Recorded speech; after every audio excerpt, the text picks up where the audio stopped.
Jadi persoalan sekarang adalah Ustadz, saudara kami Kristen ini sering mendirikan gereja di tempat 100% Muslim, tetapi di situ warga Kristennya cuma 1-2 kakak saja sudah mendirikan gereja. Nah, sehingga terjadi penolakan, yang menolak itu dituduh sebagai intoleran. Nah, ini. Terus kemudian begini, terkait IMB tadi, izin mendirikan bangunan itu, sebenarnya umat Islam pun tidak mempersoalkan. Ketika ada gereja dibangun di kawasan 100% Kristen, tidak ada masalah. Terus kemudian ketika ada masjid-masjid baru yang mereka mempersoalkan, Iya. kenapa kok itu masjid baru tidak ada IMB-nya? Lah, itu masjid didirikan di tempat 100% Muslim. Dan itu kewajiban negara untuk memfasilitasi. Betul, untuk IMB ya. Iya. Ipung ini mikir dulu nggak sebelum ngomong.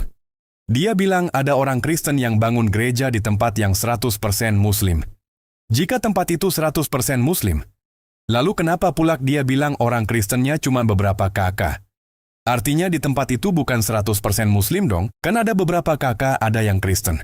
Dan peraturan mana yang melarang jika cuma beberapa kakak yang Kristen tidak boleh bangun gereja?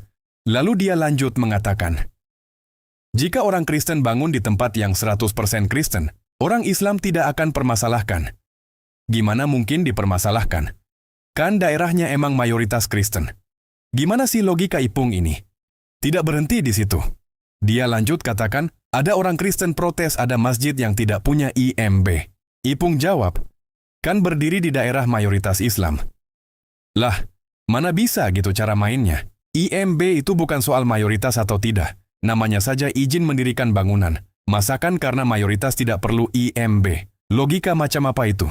Mari kita lihat bagaimana Ipung yang sedang membangun masjid di daerah mayoritas bukan Islam. Apakah ada penolakan? Apakah ada demo? Berikut pernyataan tim dari Ipung sendiri. Dalam iklan mereka berikut. Dibangun di atas tanah yang awalnya tidak mungkin dibangun masjid. Berada di kawasan prestisius mayoritas non-muslim. Memiliki surat izin terlengkap. Barusan Ipung saksikan bagaimana dia mendirikan masjid di daerah yang mayoritas non-muslim, tapi tidak terjadi apa-apa. Semua izin lengkap. Tapi di saat yang sama, Ipung protes ada orang Kristen yang bangun gereja di tempat mayoritas Islam.